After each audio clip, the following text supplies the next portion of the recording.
Damai sejahtera Allah yang melampaui segala akal, kiranya itulah yang memelihara hati dan pikiran saudara-saudara dalam Kristus Yesus Tuhan kita. Amin. Kawan-kawan sekalian, peserta workshop Komite Transformasi AKBP ini, untuk mengakhiri semua pergumulan kita selama 3 hari ini dan mengantar kita pulang untuk bekerja melanjutkan tugas, kami pilihkan dari 1 Korintus pasal yang kedua, ayat pertama sampai kelima. Surat Rasul Paulus kepada jemaat Korintus pasal yang pertama, pasal yang kedua, ayat 1 sampai 5. Demikian bunyinya. Demikianlah pula ketika aku datang kepadamu, saudara-saudara, aku tidak datang dengan kata-kata yang indah atau dengan hikmat untuk menyampaikan kesaksian Allah kepada kamu. Sebab aku telah memutuskan untuk tidak mengetahui apa-apa di antara kamu selain Yesus Kristus, yaitu Dia yang disalibkan. Aku juga telah datang kepadamu dalam kelemahan dan dengan sangat takut dan gentar. Baik perkataanku maupun pemberitaanku tidak kusampaikan dengan kata-kata hikmat yang meyakinkan, tapi dengan keyakinan akan kekuatan roh, supaya iman kamu jangan bergantung pada hikmat manusia, tetapi pada kekuatan Allah. Teman-teman, itu adalah petikan surat dari seorang teolog besar, murid teolog kenamaan Gamaliel, seorang yang sangat terdidik, seorang yang sangat pintar, seorang yang sangat juga aktif dan militan, yang bernama Paulus. Sebelumnya dia bernama Saulus. Apa yang bisa kita ambil sebagai permenungan kita dari petikan surat Paulus itu? Pertama, ajakan untuk fokus kepada Yesus yang tersalib dan bangkit. Pertama, ajakan untuk fokus kepada Yesus yang tersalib dan bangkit. Awalnya Paulus adalah seorang aktivis agama Yahudi yang sangat aktif dan bahkan garang untuk menghambat, menghancurkan perkembangan kekristenan, termasuk dengan menggunakan kekerasan. Pada awalnya Paulus, waktu itu dia bernama Saulus, adalah seorang aktivis agama Yahudi yang sangat aktif dan garang untuk menghambat, menghancurkan perkembangan kekristenan, termasuk dengan menggunakan kekerasan. Kalau kita baca nanti di Kisah Rasul, Paulus yang waktu itu bernama Saulus hadir dan dia setuju dengan perajaman Stefanus ketika Stefanus dilempari batu sampai mati. Dalam perjalanannya untuk memberangus, menghambat, menghancurkan kekristenan, Paulus mengalami pengalaman mistis yang sangat luar biasa, yang bisa kita baca dalam Kisah Rasul, namun bisa kita baca juga dalam surat Galatia bagaimana dia mengalaminya. Dia menyaksikan bahwa dia dihadang oleh Yesus Kristus yang dikejar-kejar, yang dihambatnya itu. Saulus rebah dan seketika buta, dan dia disuruh menjumpai seorang bernama Ananias. Lantas dia pun dibaptis dan dia berubah menjadi seorang pengikut Kristus dan pewarta Injil. Terjadilah pembalikan dari seorang yang sangat anti kepada Kristus dan kekristenan. Paulus menjadi seorang pengikut Kristus, pekabar Injil tentang Kristus yang sangat militan. Ada seorang yang mengatakan bahwa pembalikan Paulus di sini adalah pertobatan yang paling menarik. Karena biasanya orang bertobat di jurang kehancuran, di titik terendah kehidupannya. Tapi Paulus bertobat dan berbalik justru ketika dia di puncak kejayaannya. Sebetulnya tidak ada alasan bagi Paulus untuk berubah karena dia sedang di puncak kejayaannya. Dia berhasil menghempang kekristenan. Namun dia berbalik. Dan itu rupanya hanya bisa diterangkan. Ada pengalaman yang sangat luar biasa dialaminya, yaitu berjumpa dengan Kristus, memaksa dia untuk bertobat, berubah, dan berbalik. Saudara-saudara, bagi Paulus itu, kematian Yesus itu sesuatu yang sangat penting dan menentukan. Melalui kematian Yesus itulah Allah mendamaikan dirinya dengan dunia. Melalui kematian Yesus itulah Allah menghapus dosa manusia. Dan bagi Paulus, karena itu kematian Yesus itu adalah segala-galanya, lebih penting dari segala-galanya, bahkan dari dirinya sendiri. Bagi Paulus sesudah pertobatannya, kebangkitan Kristus itulah penciptaan dunia baru, penciptaan hidup baru, yang menjadi titik awal, titik tolak dari segala-galanya. Karena itu, dalam pekerjaannya, bagi Paulus cuma ada satu yang paling penting, Yesus yang mati tersalib dan bangkit itu. Dengan itulah dia mengatakan nanti misalnya dalam Filipi 1 ayat 21, bagiku hidup adalah Kristus dan mati adalah keuntungan. Yesus yang mati tersalib dan bangkit itulah segalanya. Bahkan itu lebih penting dari dirinya sendiri. Berkali-kali dalam suratnya dia mengatakan dia tidak penting baginya apakah dia dipenjara atau tidak dipenjara. Tidak penting bagi dirinya apakah dia susah. Tapi yang paling penting, kabar tentang Yesus yang tersalib dan bangkit itu diberitakan. Karena itulah dalam gereja-gereja yang didirikan oleh Paulus, yang sebagian surat-suratnya kepada gereja-gereja itu masih terdokumentasi dalam Alkitab kita, dia selalu mengajak agar gereja itu berpusat kepada Yesus yang mati tersalib dan bangkit itu. Atau dengan kata lain, agar gereja menjadikan ibadah dan hidupnya kristosentris.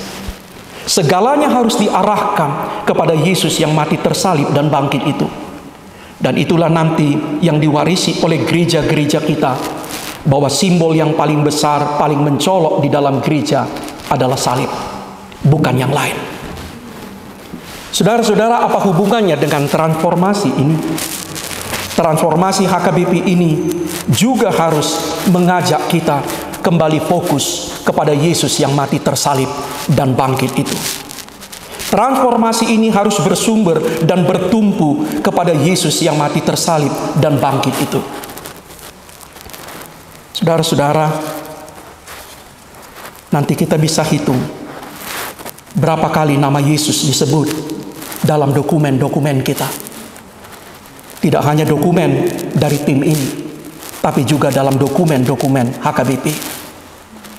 Saya pernah terpukul ketika menjadi tim Renstra. Kami mengundang seorang ahli hukum gereja. Dia bukan HKBP, Lazarus Purwanto.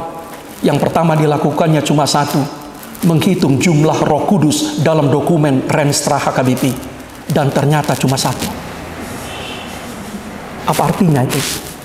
Ketika sebuah dokumen Renstra HKBP hanya satu kali menyebut nama Roh Kudus, kita tidak bisa berkelit, kita tidak bisa berdalih mengatakan kami sudah berpusat kepada Kristus, karena nama Kristus ternyata tidak pernah atau hampir tidak pernah disebut.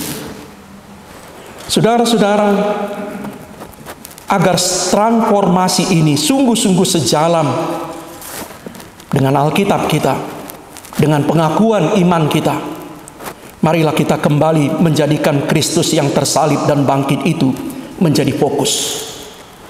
Mari kita periksa narasi-narasi kita, dokumen-dokumen kita, supaya kembali kepada Yesus yang mati tersalib dan bangkit itu, termasuk simbol-simbol. Apa yang terjadi ketika gereja HKBP secara sadar atau tidak sadar, simbol-simbol yang diangkatnya, yang kasat mata, simbol-simbol yang diangkat, yang terdengar oleh telinga, hampir tidak ada lagi hubungannya dengan Yesus yang mati, tersalib, dan bangkit itu. Saya orang yang sangat gelisah ketika dalam sebuah ibadah yang paling besar di panggung justru foto kami pimpinan. Ketika yang paling banyak disebut dalam sebuah pidato sambutan, nama kami pimpinan. Ketika puji-pujian, apresiasi, sanjungan lebih banyak mengarah kepada kami pimpinan.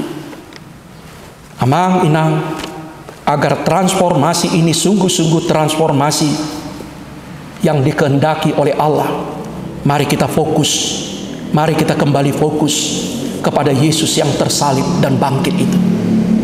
Mari kita katakan seperti Paulus itu, bagiku hanya ada satu yang paling penting, hanya satu yang aku mau tahu dari kehidupan gerejamu, tentang Yesus yang mati, tersalib, dan bangkit itu. Ketika kita memberitakan Injil, kita memberitakan Injil Yesus yang mati, tersalib, dan bangkit. Ketika kita beribadah, kita memuliakan Yesus yang mati, tersalib, dan bangkit, yang memperkenalkan Sang Bapa itu kepada kita. Dan ketika kita bersekutu, kita berada di bawah kaki Yesus yang mati, tersalib, dan bangkit itu. Ada seorang yang mengatakan kepada saya, belajar dari Paulus. Bagaimana kita bisa mengatasi akan polarisasi yang begitu banyak di gereja kita, persis seperti di gereja Korintus itu.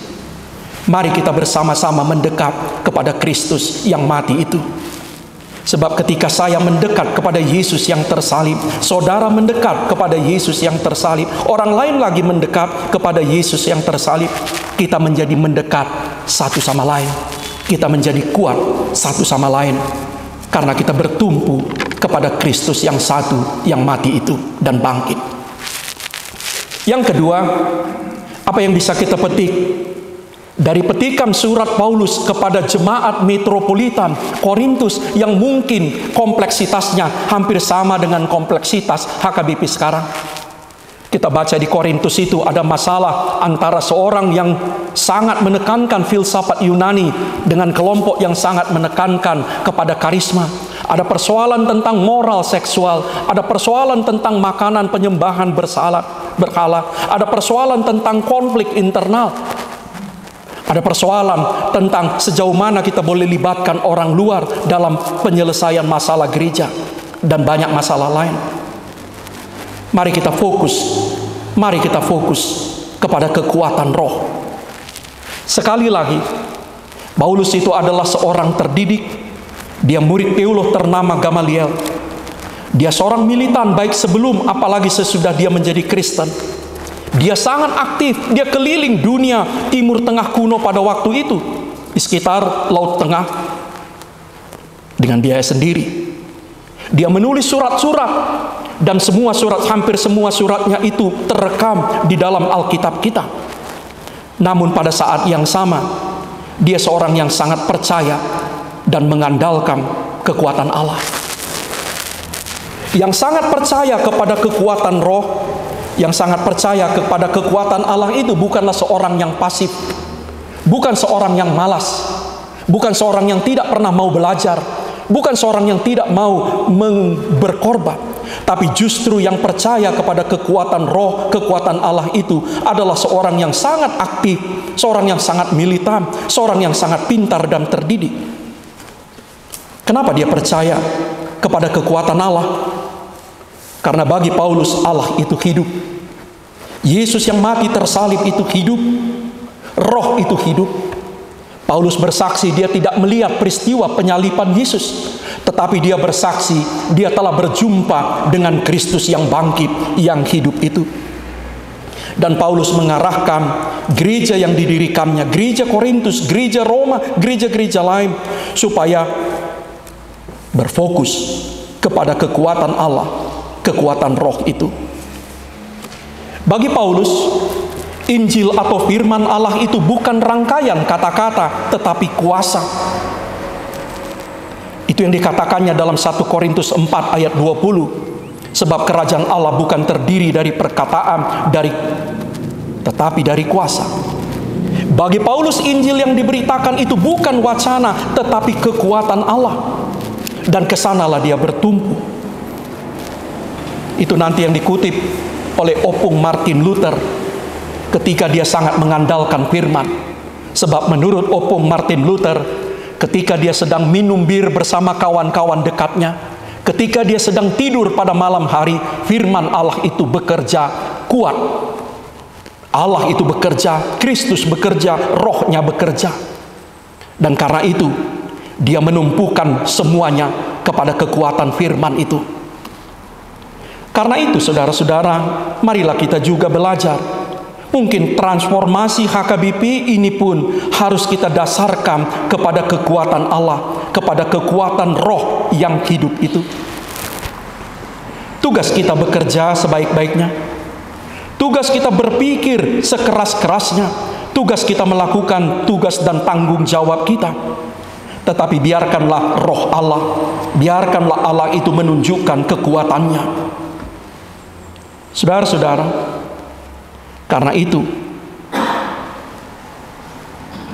pergumulan dan hasil dari komite transformasi ini pun biarlah kita serahkan juga kepada Allah yang hidup, kepada kekuatannya. Dan itulah yang menepis kekhawatiran, menepis keraguan-raguan kita. Apakah setelah kita mengorbankan waktu, pikiran, perasaan sedemikian banyak, kemudian terjadi periodisasi, transformasi ini tinggal kenangan? Semua pergumulan, persembahan amang-inang tidak akan tinggal kenangan, sebab kita tumpukan kepada kekuatan Allah. Dan itulah sebetulnya yang disampaikan kepada kami para pendeta ketika berkhotbah. Jangan tumpukan khotbahmu kepada kepintaranmu merangkai kata-kata. Jangan tumpukan khotbahmu kepada keahlianmu menyusun, menata sedemikian. Tapi tumpukan kekuatanmu, khotbahmu kepada roh yang ada di balik khotbah itu, yang akan bekerja menyempurnakan, menumbuhkan, menguatkan, dan membuat firman itu berbuah untuk kemuliaannya. Yang ketiga dan terakhir, apa yang bisa kita petik dari surat Paulus ini? Ajakan untuk fokus kepada huria. Ajakan untuk fokus kepada huria. Perhatian Paulus adalah huria atau jemaat lokal, gereja lokal. Dalam benak Paulus ketika dia berkata gereja itu artinya gereja Korintus, gereja Roma, gereja Tesalonika, gereja Galatia. Dan berkali-kali dalam suratnya yang ditekankannya bagaimana gereja itu, bagaimana huria itu dibangun. Apapun dilakukan oleh Paulus untuk kepentingan jemaat, kepentingan huria. Bahkan karunia-karunia roh, karunia-karunia roh yang sangat spektakuler itu dalam 1 Korintus 12 sampai pasal 14 dikatakannya harus digunakan untuk pembangunan huria, kepentingan jemaat. Saudara-saudara, apa artinya bagi kita? Sentralisasi keuangan dan transformasi HKBP ini pada akhirnya juga harus ditumpukan untuk kepentingan huria. Dalam gereja, huria itu bukan sekedar satuan organisasi. Jemaat lokal itu bukan sekedar satuan organisasi. Dalam gereja, dalam teologi kita, huria lokal itu adalah satuan teologis. Hidup bergereja, hidup bertuhan, itu dihayati dan diwujudkan terutama di dalam hidup berjemaat atau markuria atau gereja lokal. Kami punya banyak sekali wewenang di kantor pusat ini, tapi ada sejumlah wewenang yang tidak bisa kami lakukan sebagai pimpinan, sebagai eporus, sebagai sekjen, sebagai kadep. Apa itu? Membaptis. Kami tidak bisa lakukan sebetulnya perjamuan kudus. Kami tidak bisa lakukan pemberkatan perkawinan. Kami tidak bisa lakukan peneguhan sidi. Itu hanya bisa dilakukan oleh huria lokal. Tentang perjamuan kudus, kemarin sudah kita koreksi dalam rapat pendeta.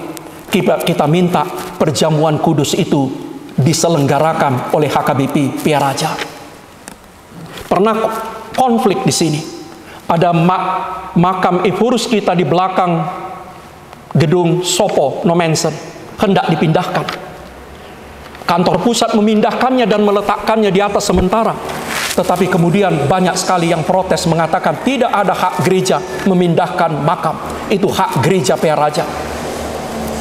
Dan sampai sekarang gereja kantor pusat tidak bisa membaptis, distrik tidak bisa membaptis, itu hanya Huria. Amang inang, sentralisasi sudah berjalan baik, tapi masih terbatas kepada pelayan Huria, belum kepada Huria itu sendiri. Nah, kami mengajak transformasi ini pun supaya pada akhirnya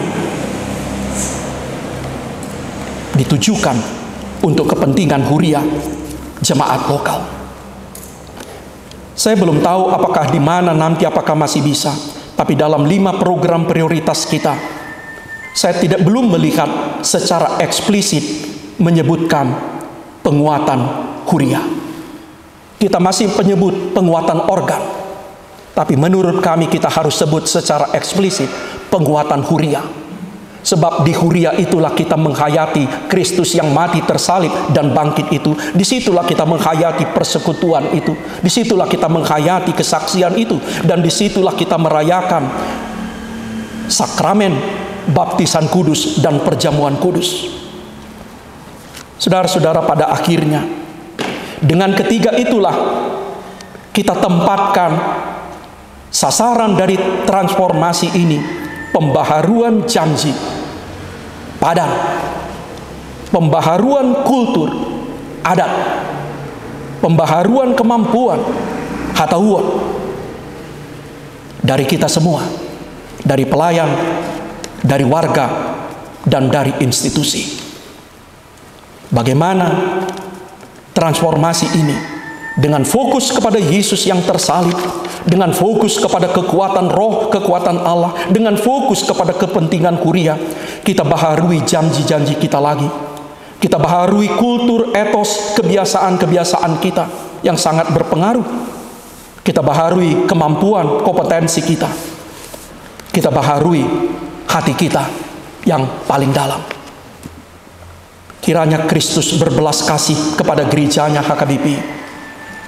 Kiranya kita semua anggota komite transformasi diberkati oleh Allah dengan firman, dengan rohnya yang kudus. PR dari kami terakhir, supaya semua anggota komite transformasi membaca surat 1 Korintus sampai tamat. Jangan kita bilang transformasi, ternyata anggota tim transformasi juga nggak baca Alkitab.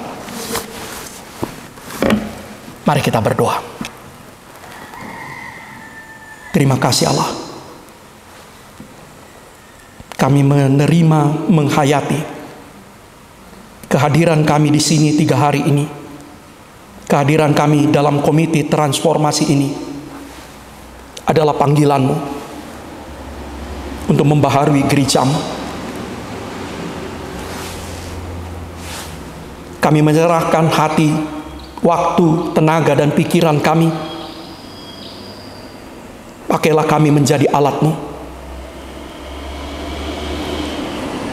Berikanlah, karuniakanlah kepada kami iman. Iman sebesar biji sesawi itu. Iman yang berasal dari sorga itu. Supaya kami beriman kepada Yesus yang mati tersalib dan bangkit, yang sekarang hidup, yang sekarang bersama-sama dengan kami. Supaya kami beriman kepada Allah Bapa sumber kehidupan kami. Supaya kami beriman kepada Roh Kudus sumber sukacita, pengampunan dosa, damai sejahtera, dan hidup baru kami. Ya Allah, bantulah gereja-Mu kembali berfokus kepada putra-Mu Yesus yang mati tersalib dan bangkit itu. Bantulah gereja-Mu kembali fokus kepada kekuatan-Mu ya Allah, ya Roh Kudus. Bekerjalah Kau dengan cara-Mu sendiri. Berilah kepada kami hikmat, berilah kepada kami kekuatan. Tapi lebih dari itu, tunjukkanlah kuasa-Mu itu. Bekerjalah Kau dengan cara-Mu sendiri, melebihi dari apa yang kami mampu pikirkan, dari apa yang mampu kami lakukan, mendatangkan kebaikan bagi gereja-Mu. Bantulah gereja-Mu ya Allah berfokus kembali kepada kuria, kepada persekutuan, di mana kami menghayati, di mana kami merayakan kehidupan kami bersama Kristus yang mati, tersalib dan bangkit itu. Beri kami sekali lagi kesempatan untuk merubah dan membaharui diri kami. Berkati secara khusus saudara-saudara kami, hamba-hamba-Mu yang telah menyerahkan dirinya untuk komit dalam komite transformasi ini. Tolonglah kami ya Tuhan. Mulialah nama-Mu melalui pekerjaan kami. Dan cukuplah bagi kami damai sejahtera, sukacita dan kebahagiaan. Tapi khusus kemuliaan itu kembalilah padamu. Berkati semua saudara-saudara kami akan melakukan perjalanan jauh pulang dari sini. Berkati keluarga kami, orang-orang yang kami kasihi, yang kami sayangi. Demi nama Kristus, dengarlah doa gereja-Mu. Amin.